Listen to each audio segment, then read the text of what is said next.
nasa stage para ipakita sa Pinas na astig ako. Tsaka para masukit yung talent ko sa mas malawak na platform.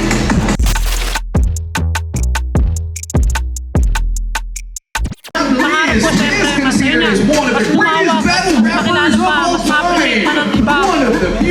Buong Pinas para masaya. Saka siyempre para magbigay din ng inspirasyon sa mga kagaya ko.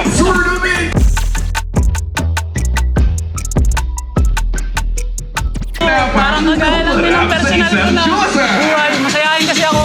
Kaya masayahin din ako pag nag-rap. Happy lang.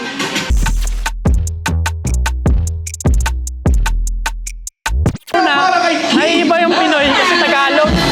Tapos, yung mga nagagawa ng Pinoy talagang kakaiba din na umabot pa sa puntong na-enjoy din ng ibang lahi kahit hindi nila nagigets yung lyrics kaya astig.